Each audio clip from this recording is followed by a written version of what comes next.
ఇవాళ మనం మాట్లాడబోయేది వైద్య రంగంలోనే సంచలనాన్ని సృష్టిస్తున్న ఒక అద్భుత విషయం గురించి. ప్రపంచంలోనే మొట్టమొదటి కృత్రిమ మేధస్సు ఆధారిత ఆసుపత్రి గురించి. చెన్నై దేశంలోని టింగ్స్ హువా యూనివర్సిటీ పరిశోధకులు అభివృద్ధి చేసిన ఈ ఆసుపత్రిని ఏజెంట్ హాస్పిటల్ అని పేరు పెట్టారు.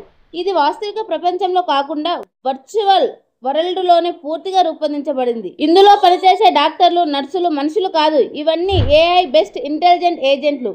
అవును, మీరు విన్నది నిజమే. డిజిటల్ డాక్టర్లు, డిజిటల్ నర్సులు. ఈ హాస్పిటల్లో 14 మంది ఏఐ డాక్టర్లు, 4 నర్సులు పనిచేస్తున్నారు. వీరు రోజుకు వేల సంఖ్యలో రోగులను పరీక్షించి వ్యాధిని గురించి చికిత్స కూడా చేస్తున్నారు. సాధారణంగా ఒక మానవ డాక్టర్కు ఇది 2 సంవత్సరాలు పడుతుంది, కానీ ఈ ఏఐ డాక్టర్లు కేవలం కొన్ని రోజుల్లోనే పూర్తి చేస్తున్నారు. ఇంకొక ఆశ్చర్యకరమైన విషయం ఏంటంటే ఈ ఏఐ డాక్టర్లకు యుఎస్ మెడికల్ లైసెన్సింగ్ పరీక్షల్లో 93% ఖచ్చితత్వాన్ని సాధించారు.